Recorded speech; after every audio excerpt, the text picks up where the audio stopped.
작품은요, 가즈오 이시구로의 남아있는 나날입니다.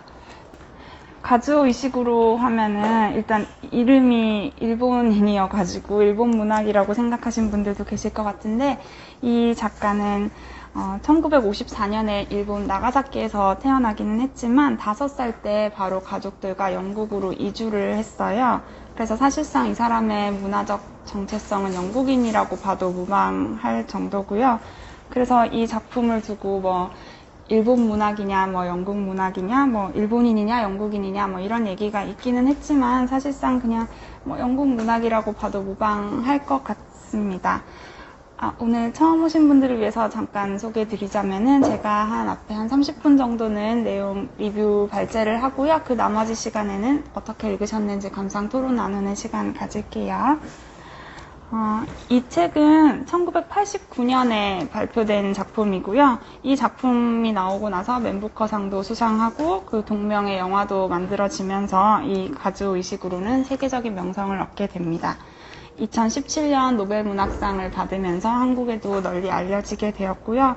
가즈오 이시구로의 대표작은 이 책 말고도 나를 보내지 마, 그리고 최근에 나온 클라라와 태양 등이 있습니다.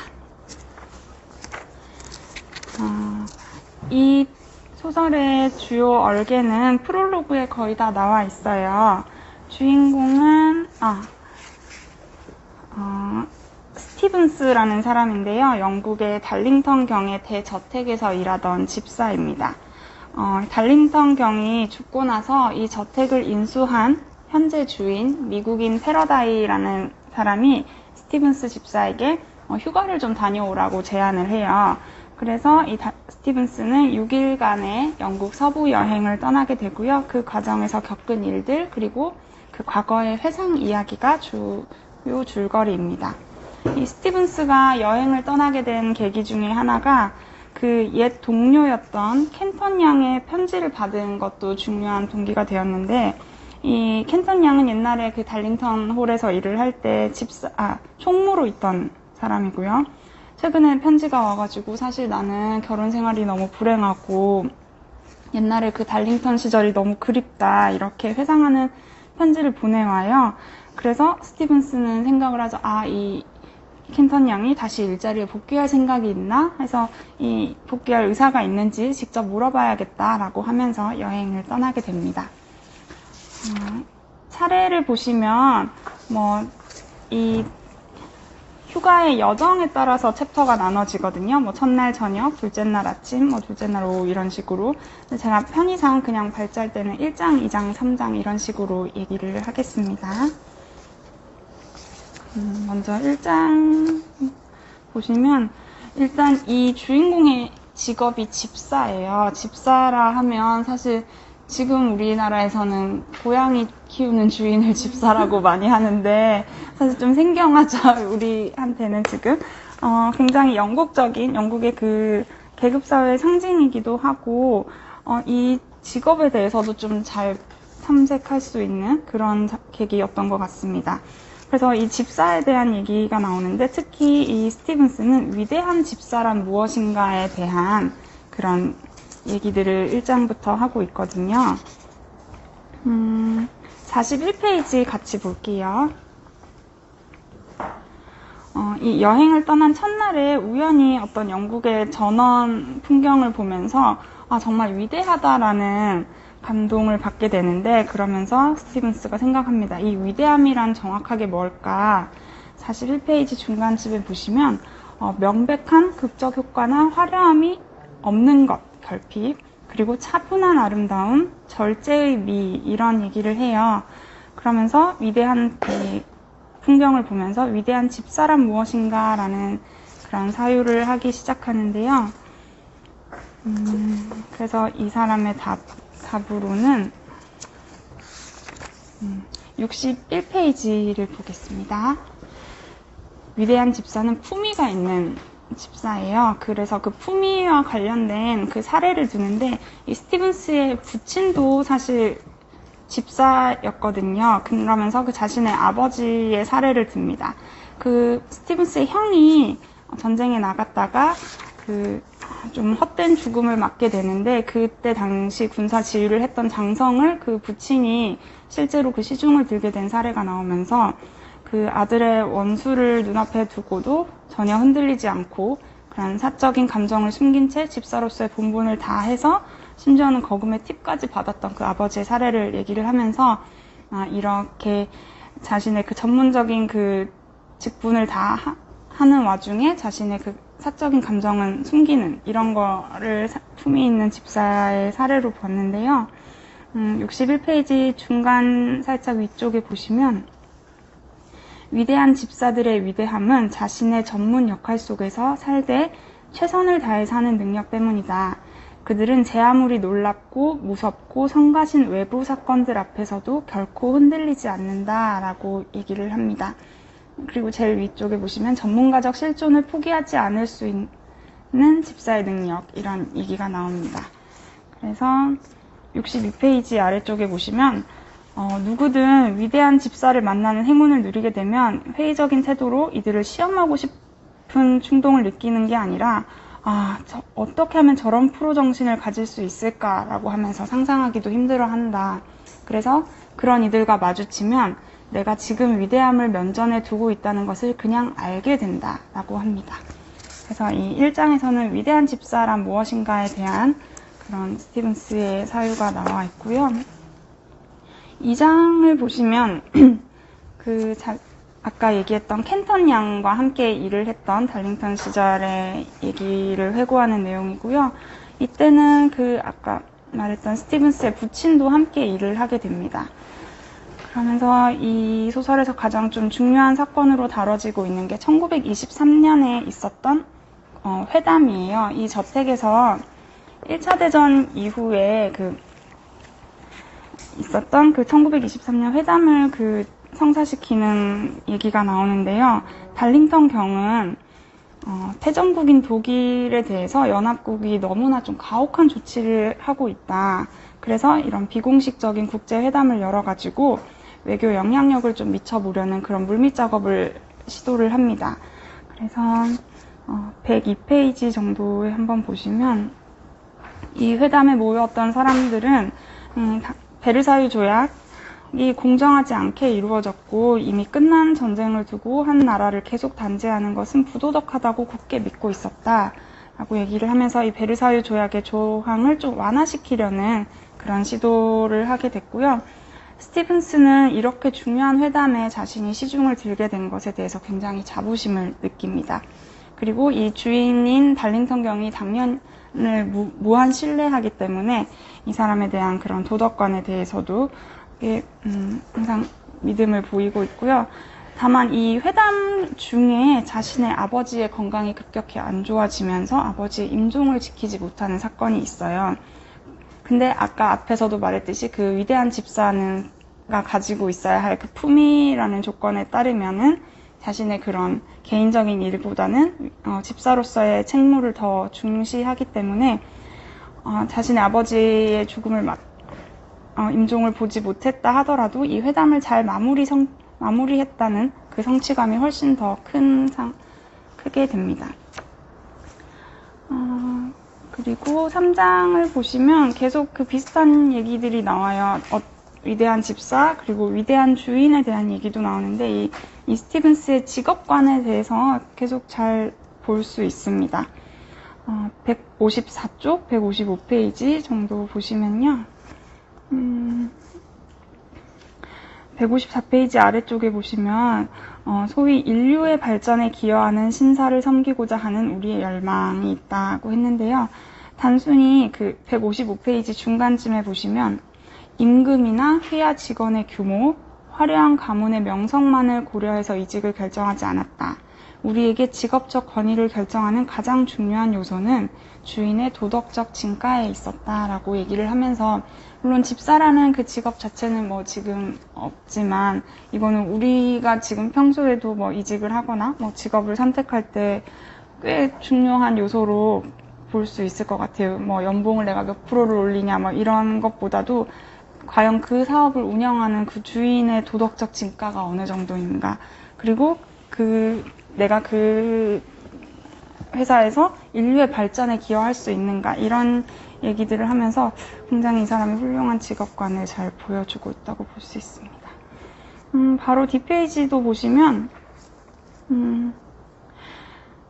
156페이지 아래쪽에 단순히 자신의 능력을 얼마나 잘 발휘하느냐의 문제뿐만 아니라 어떤 목적을 위해 그렇게 하느냐의 문제도 아주 중요하게 생각하는 이상주의적인 세대였다.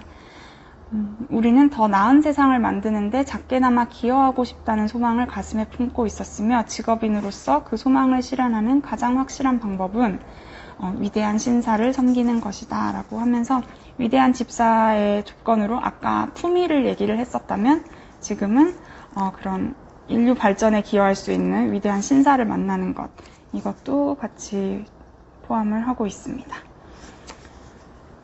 그 다음에 셋째 날 아침 4장에서도 비슷한 내용을 계속 이어가고 있고요. 또 보시면 주로 어떤 사건이 계속 이어지기보다는 이 사람의 생각이다 보니까 그런 거 위주로 같이 보도록 하겠습니다. 중요한 사건이 나왔네요. 사실 이 달링턴 경은 아까도 말했듯이 그 독일 패전국에 대해서 너무 가혹하다라는 신념을 가지고 있었는데, 그러다 보니 이제 친나치주의다라는 그런 세간의 얘기를 듣게 되고요. 하나의 사건이라고 한다면 그 달링턴 경이 자신의 집에 있던 유대인 하녀 2명을 해고하라고 그 집사에게 얘기를 합니다. 근데 이 스티븐스 입장에서 볼 때는 당연히 우리 주인이 그렇게 말을 한 데는 이유가 있을 것이라는 또 신뢰를 보내면서 무조건적인 복종과 충성을 하죠. 그러자 그 총무로 있던 켄턴 양과 갈등을 빚게 되는데요. 켄턴 양은 그게 무슨 말이냐, 이렇게 유능한 하녀 둘을 왜 내보내야 되느냐, 그러면 나도 그만두겠다라고 하면서 갈등을 빚고, 또 켄턴 양과 관련해가지고는 5장에서 좀 약간 둘의 미묘한 관계가 조금 나와요. 아무래도 켄턴 양은 스티븐스에 대해서 그래도 좀 로맨스적인 감정이 좀 있었던 것 같거든요. 페이지가 예를 들면 스티븐스가 자기의 그 일이 끝나고 책을 읽고 있었는데 무슨 책을 읽느냐면서 막 좀 알려달라고 한 218쪽 요런 데 좀 보시면은 나오세요.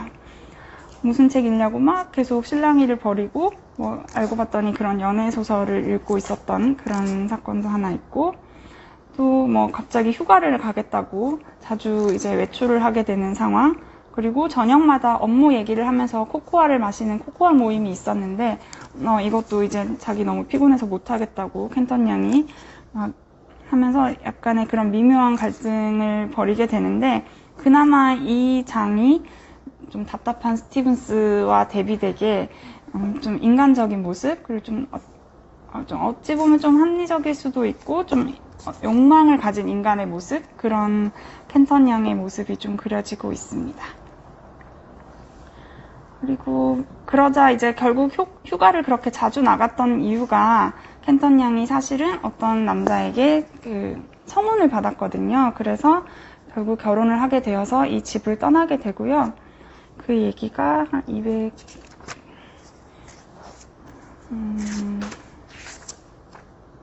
283페이지 이후부터 나옵니다.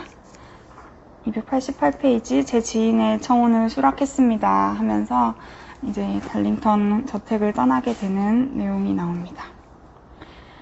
그리고 또 하나의 인물이 그 달링턴 경의 대자가 있어요. 그 이름이 카디널이라는 젊은 그 저널리스트가 나오는데, 이 사람이 와서 스티븐스한테 막 그 예고 없이 찾아와서 얘기를 합니다.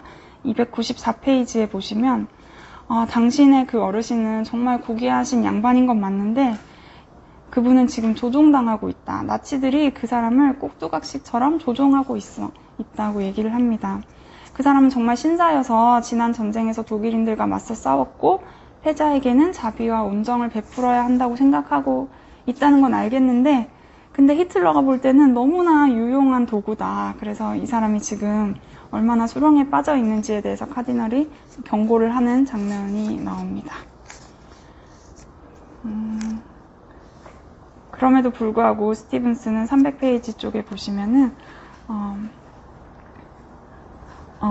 그래도 내가 이 세상의 저 위대한 중심축에 거의 도달했다는 것을 자부심을 느끼면서 좀 그 달링턴 경의 그 행동에 대해서도 끝까지 좀 충성하고 신뢰하는 모습을 좀 보여주고 있습니다.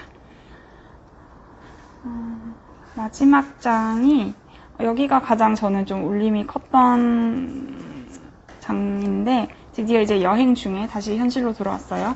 켄턴 양을 오랜만에 재회하게 됩니다. 분명히 아까 그 편지에서는 나 지금 결혼 생활 불행하고 옛날이 너무 그립다라고 했는데 실제로 만나보니 켄턴 양은 그렇지만은 않았어요. 310쪽 같이 보실게요. 내 인생은 결코 공허하게 펼쳐지지 않아요. 나에게는 이제 곧 손자도 생긴다 하면서 굉장히 좀 자신의 남아있는 그 미래에 대해서 좀 긍정적인 모습을 보여주고 있고요. 근데 당신은 다시 달링턴 홀로 돌아가면 무슨 미래가 기다리고 있나요? 라고 했더니 스티븐스는 일, 다음에 일, 그리고 또 일이 기다리고 있을 뿐이다 라고 얘기를 하죠. 그러면서 313페이지 중간쯤 아래 보시면 켄턴 양이 얘기를 합니다. 내 인생에서 얼마나 끔찍한 실수를 저질렀던가 하고 자책하게 되는 순간들이 물론 온다. 그럴 때면 누구나 지금과 다른 삶, 어쩌면 내 것이 되었을지도 모를 더 나은 삶을 생각하게 된다. 이러면서 이제 좀 나이가 들어서 과거를 회상하는 그런 회한을 좀 많이 느끼게 되고요. 314페이지 중간쯤에 보시면 그래도 우리는 지금 현재 자신이 가진 것에 감사해야 한다. 라는 얘기를 하면서 둘의 그 재회, 앞으로 언제 만날지 모르는 그 재회를 마치게 됩니다. 그래서 스티븐스가 그 편지의 내용을 오해했다는 게 드러나게 되고요. 이제 여행의 막바지가 되어가지고 혼자 이제 그 선착장 같은 곳에 가서 그 저녁에 불빛이 이제 들어오는 것을 보면서 한 60대 노인과 얘기를 나누는 장면이 마지막인데요. 320페이지, 321페이지 쪽으로 보실게요. 그 노인이 그렇게 얘기를 해요. 맨날 그렇게 뒤만 돌아봐선 안 된다. 그러면 우울해진다. 사람은 때가 되면 쉬어야 한다. 하면서 얘기를 합니다. 즐기며 살아야 합니다. 저녁은 하루 중에 가장 좋은 때요. 당신은 하루의 일을 끝냈어요. 이제는 다리를 쭉 뻗고 즐길 수 있어요. 내 생각은 그래요. 아니 누구를 잡고 물어봐도 그렇게 말할 거예요.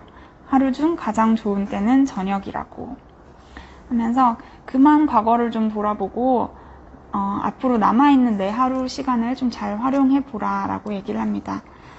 그래서 321페이지 쪽에 보시면 중간 위쪽에 내 인생이 택했던 길을 두고 왜 이렇게 했던가 못했던가 끙끙대고 속을 태운들 무슨 소용이 있을까. 여러분이나 나 같은 사람들은 진실되고 가치 있는 일에 작은아마 기여하고자 노력하는 것으로 충분할 듯하다. 그리고 누군가 야망을 추구하는데 인생의 많은 부분을 희생할 각오가 되어 있다면 결과가 어떻든 그 자체만으로도 긍지와 만족을 느낄만 하다. 라고 하면서 그런 지나간 과거 그리고 앞으로 다가올 저녁, 물론 저녁이 좋긴 하지만 그 저녁도 끝은 아니잖아요. 그 또 다가올 저녁에 대한 기대를 가지면서 살아라 라고 얘기를 하는데 마지막이 또 답답하죠. 322페이지 마지막 문단을 보시면 이 스티븐스가 새로운 주인과의 관계에서 딱 하나 힘들었던 게 그 미국인 주인이 자꾸 농담을 거는데 거기에 어떻게 반응을 해야 될지 몰라서 늘 힘들었는데 그러면 나는 이제 다가올 저녁에 무엇을 하며 살 것인가. 내 농담 기술을 발전시켜야겠다라고 하면서 다시 달링턴 홀에 내일 돌아가게 되면 새로운 각오로 연습에 임해야 하겠다라고 하면서 좀 씁쓸하게 결말을 맺고 있습니다. 사실 줄거리 자체가 막 어렵거나 복잡하거나 하지는 않는데요. 굉장히 이 집사라는 직업 그리고 위대한 집사는 무엇인가에 대한 얘기 그리고 그런 인생의 경로에서 저녁에 해당했을 때 느낄 수 있는 그런 회한 같은 게 굉장히 잘 담겨 있다고 볼 수 있고요. 이 소설이 나오고 나서 얼마 뒤에 그 영화로도 제작이 되었는데요. 이런 좀 사유 같은 거는 아무래도 영상에 담기는 조금 힘들긴 한데 그 영화에서 좀 특이한 점은 이 달링턴 홀을 구매한 미국인이 여기서 혹시 아까 그 회담에서 그 루이스 의원이라고 기억나시나요? 너네 다 너무 아마추어야. 너네 같이 선량한 마음만 가지고는 이 국제 정세를 어떻게 할 수 없어라고 그 일갈했던 그 미국인 루이스 의원이 그 저택을 사는 설정으로 나와요. 그래서 패러다이가 주인이 아니고요. 그래서 그거 하나가 좀 달랐던 점이고 전반적으로 영화도 굉장히 잔잔하고 좀 묵직한 그런 분위기를 담고 있습니다. 뭐 좋은 소설이라 하면 당연히 이제 독자들에게 질문을 던지게 마련인데 결국 뭐 어떻게 살 것인가, 뭐 좋은 삶이란 무엇인가, 너는 그래서 어떤 삶을 살래라고 물어본다면 그 질문에 대해서 해답을 요구를 하는 것 같아요. 이 스티븐스라는 인물을 통해서 이 직업인으로서의 스티븐스와 개인으로서의 그 스티븐스의 삶이 굉장히 좀 대비 좀 된다고 볼 수 있는데 직업 정신은 너무나 훌륭하죠. 뭐 위대한 집사라고 감히 우리가 말을 할 수 있을 것 같은데 예를 들면 아까처럼 자신의 그런 사적 감정, 뭐 아버지의 인종을 놓치고 뭐 그런 다가오는 로맨스를 좀 어이없게 내보내고 하는 그런 점에서 볼 때 그 개인으로서의 그런 실존, 직업인으로서의 실존이 좀 굉장히 좀 갈등이 있었던 것 같아요.